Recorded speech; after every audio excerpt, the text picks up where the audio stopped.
구원상담 7번 구원의 방법 히브리서 10장 9절 말씀. 그 후에 말씀하시기를 보시옵소서 내가 하나님의 뜻을 행하러 왔나이다 하셨으니 그 첫 것을 패하심은 둘째 것을 세우려 하심이니라.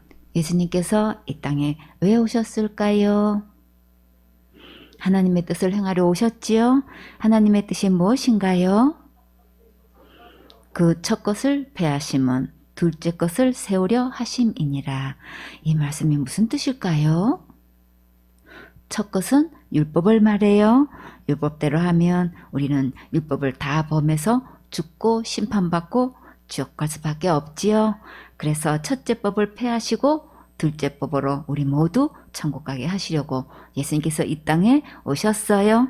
근데 둘째 법을 세우는 데는 어떤 대가가 지불되어야만 했을까요? 히브리서 10장 10절 말씀. 이 뜻을 조차 예수 그리스도의 몸을 단번에 들이심으로 말미암아 우리가 거룩함을 얻었노라. 둘째 법을 세우는 데는 예수님의 목숨값이 지불되어야 했지요.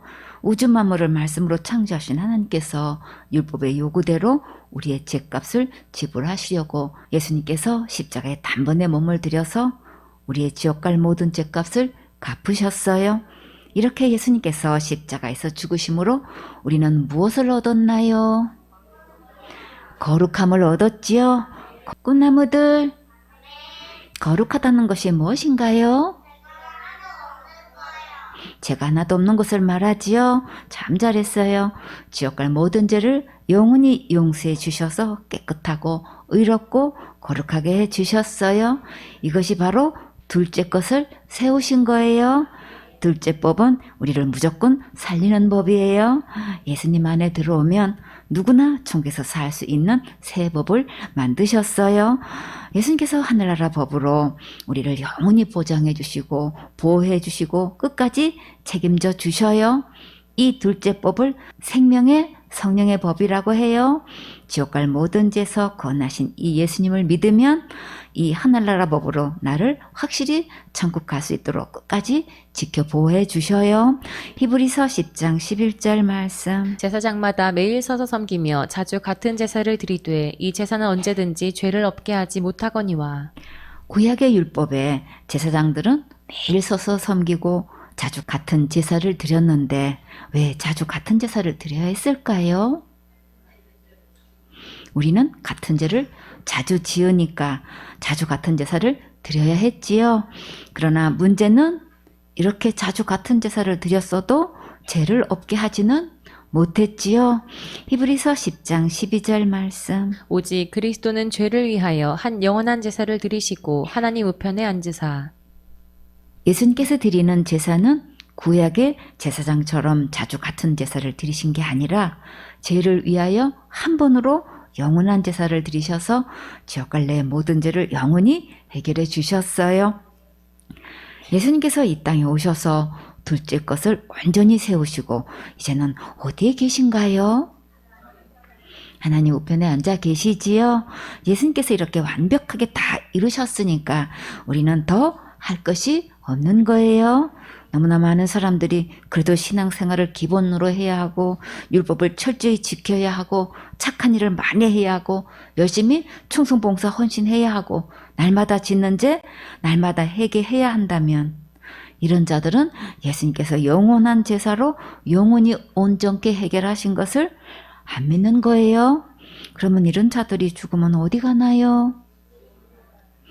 지옥 가지요.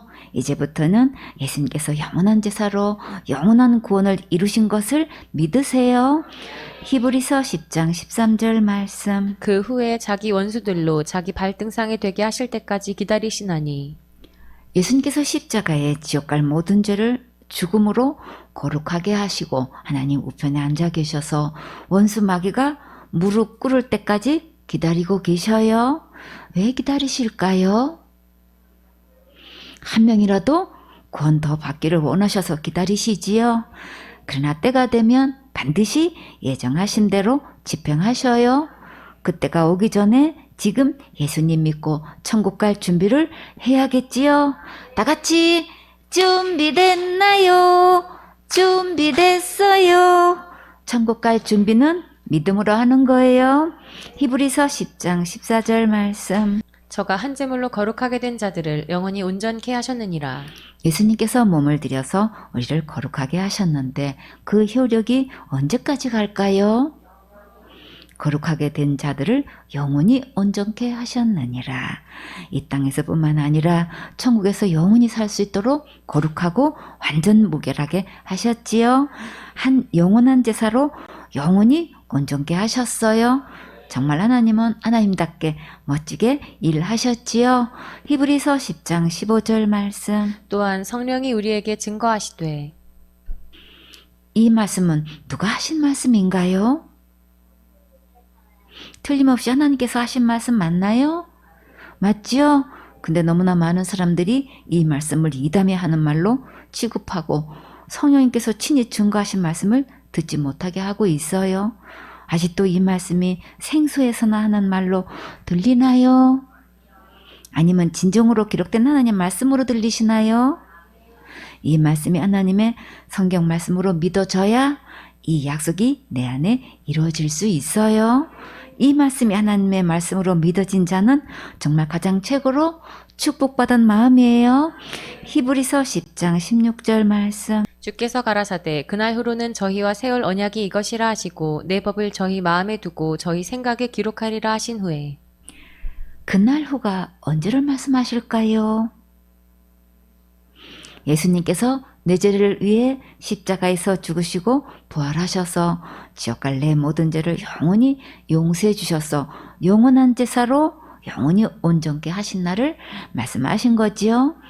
하나님의 둘째 법을 세우셔서 이 법을 내 마음과 생각에 기록해 주셨어요. 히브리서 10장 17절 말씀. 또 저희 죄와 저희 불법을 내가 다시 기억지 아니하리라 하셨으니. 어떤 죄를 기억지 않으셨나요?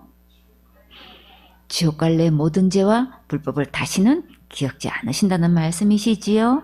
하나님께서 기억지 않으신다면 기억지 않으셔요. 우리는 지은 죄를 잊어버리고 싶어도 잊혀지지 않아서 괴로울 때가 있지요. 그것은 하나님께서 용서해 주신 것을 기억하고 감사하면서 다시는 범죄하지 말라고 하신 거예요. 그러나 하나님께서는 그 죄를 기억하시게 되면 형벌을 내려야 하시기 때문에 기억지 않으시는 거예요. 히브리서 10장 18절 말씀. 이것을 사하셨은즉 다시 죄를 위하여 제사 드릴 것이 없느니라. 무엇을 용서해 주셨나요? 지옥 갈래 모든 죄를 영원히 용서해 주셨지요. 이미 모든 죄를 다 용서하셨기 때문에 다시는 죄를 위해 제사 드릴 필요가 없어요. 근데 이것을 믿지 않고 날마다 짓는 죄를 날마다 회개하지 않으면 지옥 간다고 하고, 큰 죄 지으면 받은 구원도 잃어버린다고 하고, 자살죄 지으면 무조건 지옥 간다고 하고 있지요. 이런 자들은 예수님께서 지옥 갈 모든 죄를 영원히 용서해 주신 것을 믿지 않고 있는 거예요. 이제부터는 모든 죄를 영원히 해결해 주신 진짜 예수님을 믿으세요. 히브리서 10장 19절 말씀. 그러므로 형제들아 우리가 예수의 피를 힘입어 성소에 들어갈 담력을 얻었나니. 예수님의 피만 힘 입으면 당당하게 천국에 들어갈 수 있도록 매우 용감한 힘을 주셔요. 여러분도 이런 담대한 힘을 얻었습니까? 누구나 예수님을 믿으면 이 담력을 얻을 수 있어요. 히브리서 10장 20절 말씀. 그 길은 우리를 위하여 휘장 가운데로 열어놓으신 새롭고 산 길이요 휘장은 곧 저의 육체니라. 새로운 살 길은 누구신가요? 예수님이시지요. 휘장은 지성소와 성소를 가로막는 커튼을 말해요. 이 휘장은 예수님의 몸을 들여서 그 피로 하늘나라 가는 길을 활짝 열어놓으셨어요. 구약에서는 제사장의 양의 피를 이 휘장에 뿌렸는데, 이것은 우리가 하나님께 나아가려면 반드시 예수님을 통해서만 갈 수 있다는 것을 말씀하신 거예요. 기록된 이 예언하신 말씀대로 지금 예수님의 말씀을 듣고 믿으면 누구나 천국 갈 수 있어요. 히브리서 10장 21절 말씀. 또 하나님의 집 다스리는 큰 제사장이 계심에. 꿈나무들, 큰 제사장은 누구신가요? 예수님이시지요. 예수님은 하늘나라 큰 제사장이셔요. 히브리서 10장 22절 말씀. 우리가 마음의 뿌림을 받아 양심의 악을 깨닫고 몸을 맑은 물로 씻었으니 참마음과 온전한 믿음으로 하나님께 나아가자. 큰 제사장 되시는 예수님께서 우리 마음에 예수님의 피를 뿌려 주셔서 지옥 갈 모든 죄를 덮어 주셨고, 생수 되시는 예수님께서 맑은 물로 우리 몸을 깨끗하게 씻어 주셨어요. 여러분은 지옥 갈 모든 죄를 영원히 용서하신 예수님이 온전히 믿어졌습니까? 그러면 여러분은 언제든지 천국에 계신 하나님께 나아갈 수 있어요. 요한복음 19장 30절 말씀. 예수께서 신 포도주를 받으신 후 가라사대 다 이루었다 하시고 머리를 숙이시고 영혼이 돌아가시니라. 예수님께서 무엇을 다 이루었다고 하실까요? 율법의 요구대로 죄값을 치르시려고 십자가의 죽음으로 지옥 갈 내 모든 죄를 영원히 해결하셨지요. 하나도 남김없이 전부 탕감해 주셨고 영원히 용서해 주셨고 구원해 주셨어요. 이제 더 이상 아무것도 할 것이 없도록 율법의 마침이 되셨고 율법의 완성이 되셨어요. 요한복음 16장 9절 말씀. 죄에 대하여함은 저희가 나를 믿지 아니함이요. 율법을 범한 모든 죄값은 예수님께서 십자가에서 다 용서하셨기 때문에 이제 더 이상 율법을 범해서 절대 지옥 가지 않아요. 이렇게 다 용서해 주시고 구원해 주셨는데 이것을 믿지 않아서 지옥 가는 거예요. 많은 사람들이 아직도 큰 죄를 지으면 지옥 가고 자살죄 지으면 무조건 지옥 간다고 속고 있지요. 이제 이런 죄를 지어서 지옥 가는 게 아니라 다 용서해 놓으신 예수님을 안 믿어서 지옥 가는 거예요. 기록된 성경 말씀대로 이 예수님을 믿지 않으면 누구를 막론하고 지옥 가요? 심각한 문제는 수많은 교인들이 지옥 갈 모든 죄를 영원히 구원하신 것을 믿지 않고 있어요. 그러나 지금부터 기록된 성경 말씀대로 지옥 갈 모든 죄를 용서하신 예수님을 믿으면 다 같이 천국 갈 수 있어요. 8번 결심. 고린도후서 6장 2절 말씀. 가라사대 내가 은혜 베풀 때에 너를 듣고 구원의 날에 너를 도왔다 하셨으니 보라 지금은 은혜 받을 만한 때요 보라 지금은 구원의 날이로다. 여기서 결은 터지다. 제방이 무너져서 물이 넘쳐 흐른다는 뜻이에요. 홍수로 제방 뚝이 터져서 물이 넘쳐나는 상태를 보셨지요. 예수님께서 하신 일이 너무나 믿어져서 마음에서 터져나와서 말하지 않고는 견딜 수 없는 상태를 결심이라고 해요. 우리는 죄 문제 앞에서 전적으로 하나님의 은혜가 필요하지요. 하나님께서 우리의 절박한 상태를 다 아시고 나 태어나기도 전에 이렇게 은혜를 베풀어 주셨어요. 십자가의 은혜를 깨닫게 하기까지 예수님께서 우리를 철저히 도와주신 것을 알 수 있겠지요. 내가 은혜 베풀 때에 너를 듣고 구원의 날에 너를 도왔다. 개인의 구원의 날이 반드시 있어야 해요. 우리가 엄마 못해서 태어난 날이 각자 있듯이 영적으로 태어난 영적 생일도 각자 있는 거예요. 언제 구원 받았냐고 묻는 것은 지극히 성경적이에요. 이단이 하는 것으로 사단은 이렇게 교묘하게 속여서 복음을 듣지 못하게 하고 있으니까 분별하세요. 그런 사람들은 말씀에 무지하고 복음을 깨닫지 못해서 그렇게 말하는 거예요. 그러나 성경에는 반드시 각각 개인의 구원의 날이 있어요.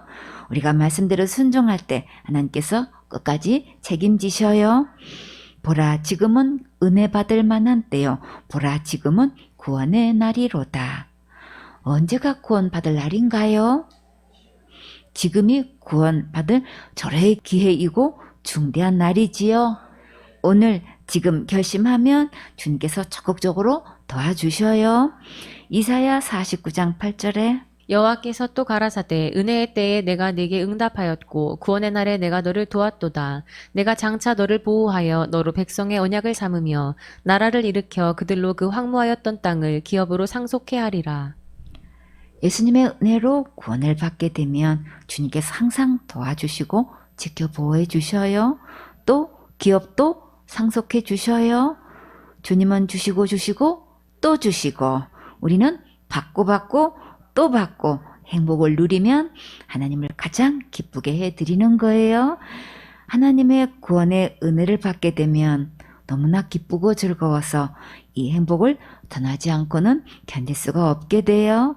그때 입을 열고 이 복음을 전하면 새로운 세계가 열려요.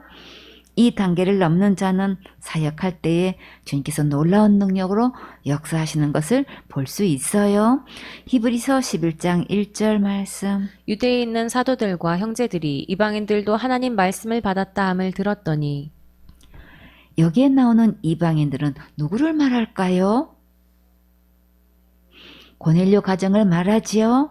사도행전 10장 1절에 가이사랴에 고넬료라 하는 사람이 있으니 이달리아데라 하는 군대의 백부장이라. 그가 경건하여 온 집으로 더불어 하나님을 경외하며 백성을 많이 구제하고 하나님께 항상 기도하더니 하루는 제9시쯤 되어 환상 중에 밝히 보매 하나님의 사자가 들어와 가로되 고넬료야 하니 고넬료가 주목하여 보고 두려워 가로되 주여 무슨 일이니이까 천사가 가로되 내 기도와 구제가 하나님 앞에 상달하여 기억하신 바가 되었으니 내가 지금 사람들을 요바에 보내어 베드로라 하는 시몬을 청하라. 저는 피장 시몬의 집에 우거하니 그 집은 해변에 있느니라 하더라. 마침 말하던 천사가 떠나매 고넬료가 집안 하인 둘과 종졸 가운데 경건한 사람 하나를 불러 이 일을 다 구하고 요바로 보내니라. 이렇게 해서 베드로가 고넬료에게 초청을 받아서 복음을 전하게 되었는데 온 가족과 친척과 친구들이 함께 모여 복음의 말씀을 듣고 구원받는 놀라운 역사가 크게 있었어요. 그 일을 마치고 예루살렘에 올라왔는데 그것을 문제 삼는 자들이 있었지요. 빛이 강하게 비치면 어두운 그림자도 있지요. 그래도 우리는 예수님 바라보고 계속 전진해야겠지요. 다 같이 고고! 계속 전진! 복음 전하다가 핍박받는 것은 다 상급이에요. 사도행전 11장 2절 말씀. 베드로가 예루살렘에 올라갔을 때에 할례자들이 hil란하여 가로되 내가 무할례자의 집에 들어가 함께 먹었다 하니 할례자들이 베드로가 무할례자의 집에 들어가서 함께 먹은 것을 문제 삼고 트집을 잡고 따질 때에 베드로는 조용히 이 일에 대해 하나님께서 인도하시고 놀랍게 역사하신 것을 전했어요. 처음에 베드로도 이방인과 함께 식사하는 것을 유대인들이 보고 힐난할까봐 자리를 피하다가 바울에게 외식했다고 공개적으로 엄청 심하게 책망을 받은 적이 있었지요. 베드로는 그때 이를 깊이 깨닫고 오늘은 그 문제를 가지고 조연하게 대응하는 것을 볼 수 있어요. 사역하다 보면 우리도 실수할 수 있지요. 그럴 때 지적해주고 책망해주고 바르게 인도해 줄 수 있는 지도자가 있다는 것은 큰 축복이에요. 정말 큰 그릇은 책망을 달게 받을 줄 아는 자예요. 그릇이 깨끗해야 귀하고 장과하게 쓰임 받을 수 있지요. 서열로 보면 베드로가 한참 바울의 위인 것 같은데도 조용히 아멘으로 책망을 달게 받아들였어요. 이렇게 아름답게 다듬어졌기 때문에 이방인 고넬료 가정에서 귀하게 쓰임받을 수 있었어요. 베드로는 정말 겸손하고 멋진 큰 그릇이지요. 사도행전 11장 4절 말씀. 베드로가 저희에게 이 일을 차례로 설명하여 베드로가 이 일을 조곤조곤 설명한 것을 보면 조금도 흥분하지 않고 요동하지 않고 눈치 보지 않고 위축되지도 않고 조연하게 처신하는 것을 볼 수 있겠지요. 사도행전 11장 5절 말씀. 가로되 내가 요바성에서 기도할 때에 비몽사몽간의 환상을 보니 큰 보자기 같은 그릇을 내 귀를 메어 하늘로부터 내리워 내 앞에까지 들이우거늘 베드로는 지금 뭐 하고 있었나요? 기도하고 있었지요. 예수님께서 베드로에게 환상을 통해 앞으로 사역의 대상을 미리 보여주셨어요. 베드로는 그동안 주로 누구를 상대로 사역했었나요? 유대인들을 대상으로 사역했었지요. 이제부터는 사역의 범위를 확장시키시는 작업을 하시는 거예요. 주님께서 우리의 지경도 넓혀주셨으면 정말 좋겠지요. 환상 중에 하늘에서 큰 보자기 같은 그릇이 내려왔는데 그곳에는 무엇이 담겼을까요? 사도행전 11장 6절 말씀. 이것을 주목하여 보니 땅에 네 발 가진 것과 들짐승과 기는 것과 공중에 나는 것들이 보이더라. 베드로가 무엇인가 자세히 보니까 이런 것들이 담겨 있었어요. 여러분은 이 보자기에 어떤 것들이 담겨 있었으면 좋겠어요? 예쁘고 작은 강아지나 애기 고양이가 있었으면 좋았을까요? 근데 갑자기 무서운 들짐승들을 보았다면 정말 놀랐겠지요? 근데 주님께서 베드로에게 이런 것들을 보여주시고 어떻게 하셨을까요? 사도행전 11장 7절 말씀. 또 들으니 소리 있어 내게 이르되 베드로야 일어나 잡아먹으라 하거늘. 여러분 보고 이런 것들을 잡아먹으라고 하면 할 수 있겠어요? 못하지요? 근데 베드로는 할 수 있었을까요? 사도행전 11장 8절 말씀. 내가 가로되 주여 그럴 수 없나이다. 속되거나 깨끗이 아니한 물건은 언제든지 내 입에 들어간 일이 없나이다 하니. 주님, 저는 이런 것을 한 번도 먹어본 적이 없는데요. 저는 도저히 먹을 수가 없겠어요. 이렇게 대답하면 주님께서 포기하실까요? 주님은 주님의 뜻대로 끝까지 인도하시지요. 사도행전 11장 9절 말씀. 또 하늘로부터 두 번째 소리 있어 내게 대답하되 하나님이 깨끗하게 하신 것을 내가 속되다 말라 하더라. 율법으로 볼 때 속된 것들을 누가 깨끗하게 하셨나요? 예수님께서 깨끗하게 하셨지요. 하나님이 깨끗하게 하신 것을 네가 속되다 말라 하더라. 예수님은 지옥갈 모든 죄를 전부 용서해 주셔서 거룩하게 하셨는데 교단을 초월해서 많은 사람들은 큰 죄는 지옥 가고 자살 때는 무조건 지옥 간다고 잘못 믿고 있지요. 예수님이 깨끗하게 하신 것을 속되다고 말하지 말라고 분명히 말씀하셨어요. 이 말씀은 예수님께서 유대인뿐만 아니라 이방인들도 모두 깨끗하게 하셨다는 말씀을 하시는 거예요. 사도행전 11장 10절 말씀. 이런 일이 3번 있은 후에 모든 것이 다시 하늘로 끌려 올라가더라.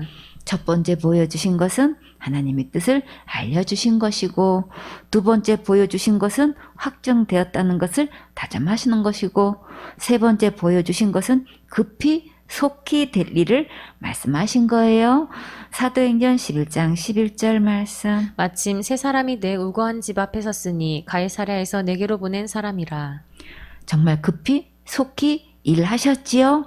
우리는 하나님의 뜻과 계획을 다 이해 못하고 다 알 수 없어도 순종할 준비가 되어 있어야겠지요. 다 같이 준비됐나요? 준비됐어요. 항상 준비되어 있어야 즉시 쓰임 받을 수 있어요. 사도행전 11장 12절 말씀. 성령이 내게 명하사 아무 의심 말고 함께 가라 하시매 이 6 형제도 나와 함께 가서 그 사람의 집에 들어가니. 베드로는 환상의 뜻을 다 이해 못했어도 주님께서 가라고 명령하시니까 아멘하고 즉시 순종했지요. 우리도 하나님께서 감동 주실 때 다 이해 못해도 하나님의 뜻을 따라 즉시 순종할 수 있어야겠지요. 그러면 새로운 삶의 길이 열려요. 베드로와 몇 사람이 동행했나요? 6 형제가 같이 갔지요. 베드로나 바울의 사역에서 보면 항상 동행하는 자가 있었지요. 예수님께서 70명의 전도단을 보내실 때도 둘씩 짝을 지어 보내셨어요. 함께 사역할 수 있는 동역자가 있다는 것은 정말 큰 힘이 되고 위로가 되지요. 사도행전 11장 13절 말씀. 그가 우리에게 말하기를 천사가 내 집에 서서 말하되 내가 사람을 요바에 보내어 베드로라는 시몬을 청하라. 여기서 그가 누구일까요? 가이사라에 있는 로마 부대 이달리아대 백부장 고넬료이지요. 할례자들이 어떻게 이방인의 집에 가서 식사를 했느냐고 따져 물을 때에 고넬료에게 천사가 나타나서 베드로를 초대하라고 하셨다고 설명하고 있는 거예요.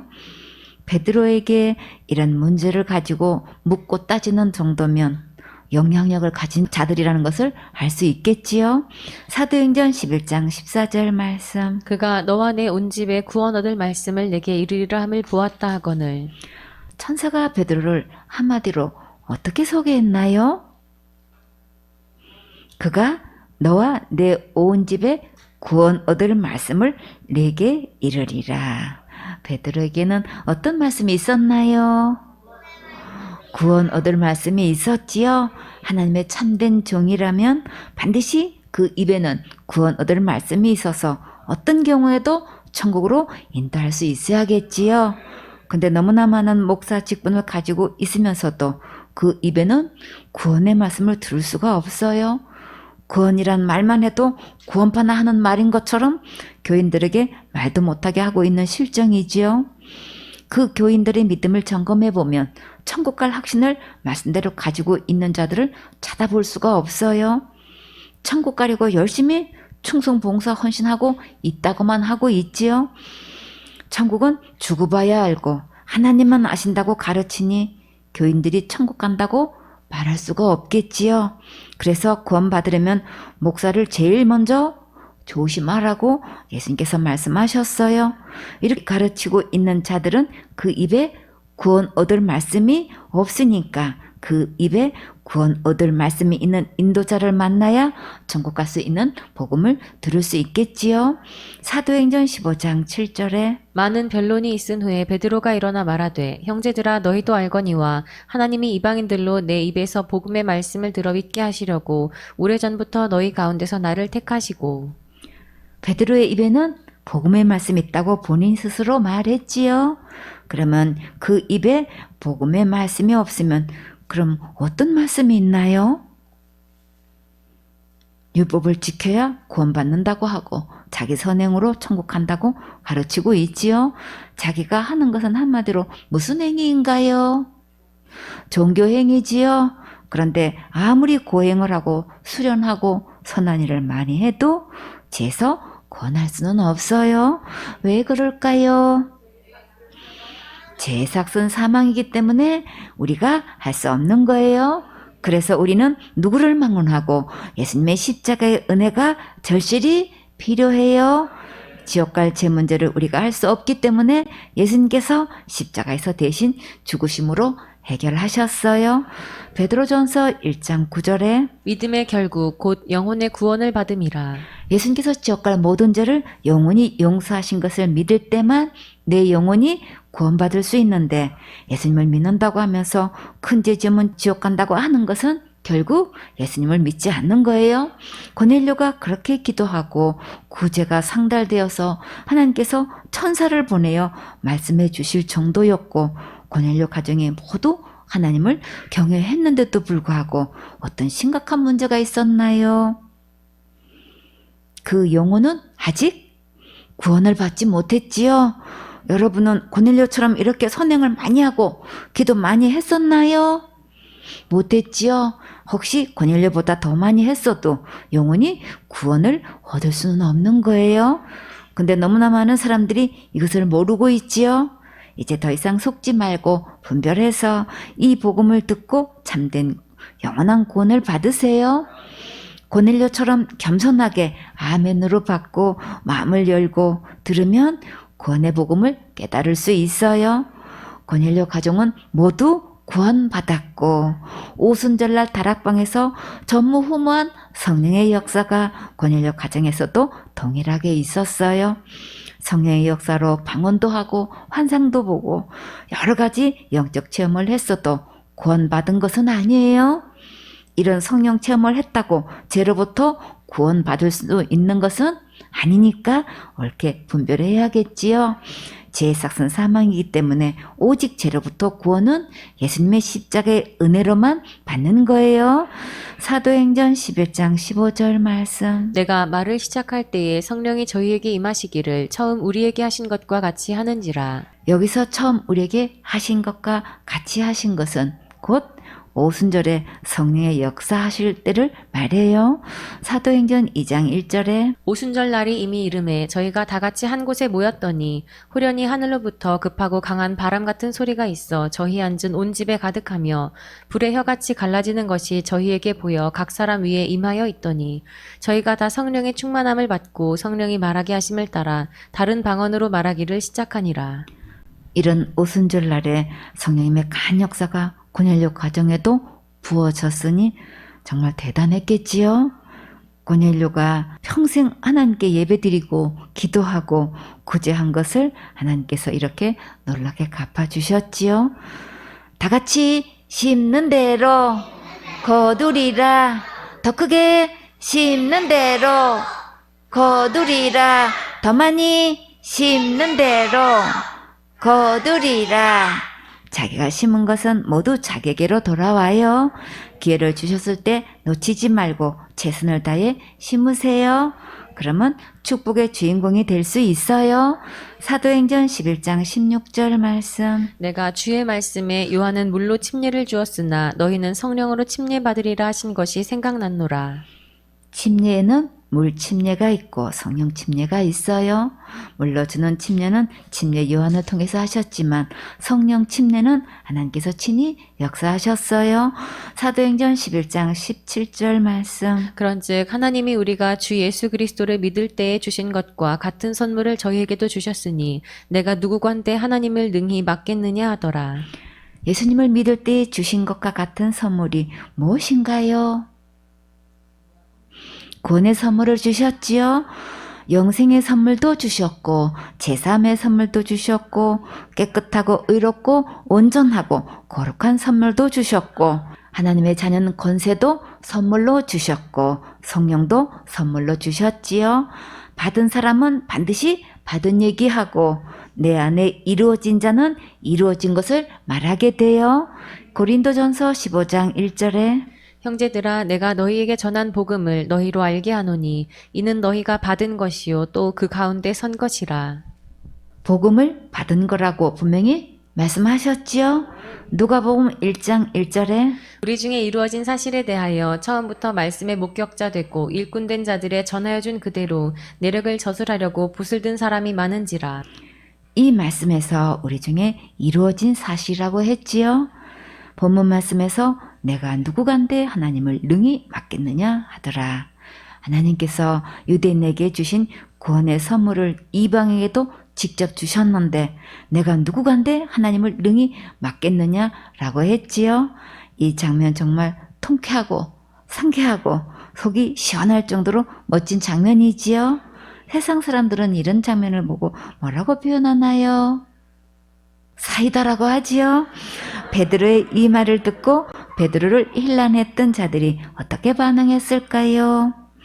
사도행전 11장 18절 말씀. 저희가 이 말을 듣고 잠잠하여 하나님께 영광을 돌려 가로되 그러면 하나님께서 이방인에게도 생명 얻는 회개를 주셨도다 아니라. 회개는 돌아가다, 돌이키다의 뜻이에요.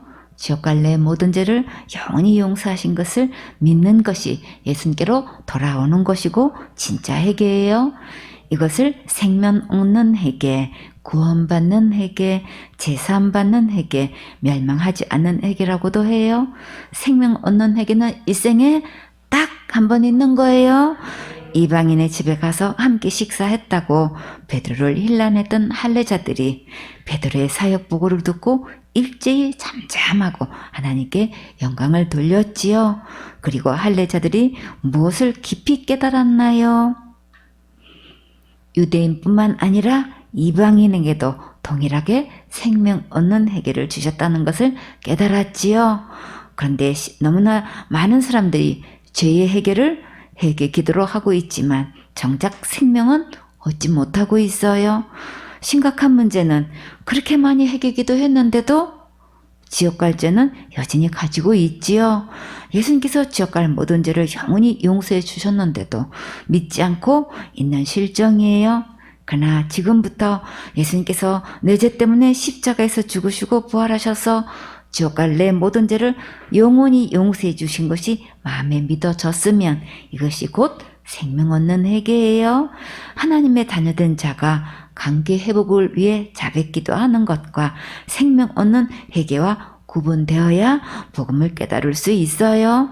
사도행전 2장 36절 말씀. 그런즉 이스라엘 온 집이 정령알지니 너희가 이 십자가에 못 박은 이 예수를 하나님이 주와 그리스도가 되게 하셨느니라 아니라.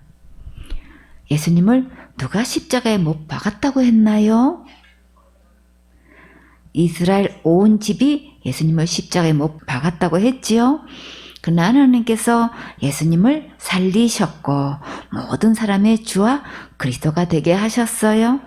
그리스도는 헬라어고 메시아는 히브리어인데 똑같이 기름 부음 받은 자라는 뜻을 가지고 있어요. 기름은 왕이나 대제사장이나 선지자들에게 위임식할 때 머리에 기름을 부었지요. 아벨이 양의 첫 새끼를 드릴 때에 기름도 같이 드렸다고 했어요. 창세기 4장 4절에 아벨은 자기도 양의 첫 새끼와 그 기름으로 드렸더니 여호와께서 아벨과 그 제물은 연락하셨으나. 꿈나무들, 이 양의 첫 새끼는 누구실까요? 예수님이시지요. 그 기름도 예수 그리스도를 말씀하시는 거예요. 구약의 모든 희생 제물도 그리스도 예수님을 말씀하셔요. 예수님은 만왕의 왕이시고 대제사장이시고 선지자시고 구세주시고 영원한 주인이세요. 꿈나무들, 이 예수님이 지금 어디에 계십니까? 내 마음에 계세요. 참 잘했어요. 사도행전 2장 37절 말씀. 저희가 이 말을 듣고 마음에 찔려 베드로와 다른 사도들에게 물어가로되 형제들아 우리가 어찌할꼬 하거늘. 하나님의 말씀이 마음에 찔리면 살 길이 있어요. 정말 수지 맞은 거예요. 하나님의 말씀 앞에 겸손하게 무릎 꿇고 어찌할꼬 하는 심정으로 엎드리면 주님께서 해결책을 열어주시고 아름답게 해주셔요. 사도행전 2장 38절 말씀. 베드로가 가로되 너희가 회개하여 각각 예수 그리스도의 이름으로 침례를 받고 죄사함을 얻으라. 그리하면 성령을 선물로 받으리니. 회개는 지옥 갈 모든 죄를 영원히 해결해 놓으신 예수님을 믿는 게 예수님께로 돌아오는 거예요. 각각 예수님을 믿고 침례를 받으세요. 침례는 예수님께서 내 죄를 위해 십자가에서 죽으시고 부활하셔서 지옥 갈 내 모든 죄를 영원히 용서하신 것을 믿는 것이 침례예요. 예수님과 함께 십자가에서 죽었으면 예수님과 함께 부활할 수 있어요. 이 복음을 예식으로 나타낸 것이 침례식이에요. 예수님께서 지옥 갈 내 모든 죄를 위해 십자가에서 죽으신 것이 믿어지면 예수님과 함께 물속에 들어가서 죽고 장사 지내는 것을 의미하면서 물에 잠기는 거예요. 이렇게 예수님과 함께 죽었으면 죄값을 완전히 계산한 거예요. 예수님과 함께 물속에서 올라오는 것은 예수님과 함께 부활하는 것을 의미해요. 갈라디아 2장 20절에 내가 그리스도와 함께 십자가에 못 박혔나니 그런즉 이제는 내가 산 것이 아니요 오직 내 안에 그리스도께서 사신 것이라. 이제 내가 육체 가운데 사는 것은 나를 사랑하사 나를 위하여 자기 몸을 버리신 하나님의 아들을 믿는 믿음 안에서 사는 것이라. 이렇게 침례는 믿음으로 받는 거예요. 본문 말씀에 예수 그리스도의 이름으로 침례를 받고 제사함을 얻으라. 예수님께로 가면 지옥 갈 모든 죄를 영원히 용서해 주신 것을 받을 수 있어요. 이미 나 태어나기도 전에 십자가에서 다 용서해 주셨어요. 말씀 그대로 제사함은 얻는 거예요. 지옥 갈 죄는 용서받는 것이지 내가 무엇을 하는 게 아니에요. 내가 할 수도 없어요. 왜 그럴까요? 지옥 갈 죄값은 사망이기 때문이지요. 예수님께서 십자가에서 대신 죽으시고 모든 죄를 용서하셨으니까 지금 받으면 되는 거예요. 제사함을 받은 사람은 또 어떤 선물도 주실까요? 너희가 회개하여 각각 예수 그리스도의 이름으로 침례를 받고 죄사함을 얻으라. 그리하면 무엇을 주시나요? 성령을 선물로 받으리니. 성령은 진리의 영, 아들의 영, 하나님의 영, 그리스도의 영, 예수님의 영이라고 해요. 제사함도 성령도 하나님께 다 믿음으로 받는 거예요. 생선의 식구들은 모두 오늘 침례도 받고 제사함도 받고 성령도 받는 최고로 행복한 멋진 주인공 되세요. 아멘.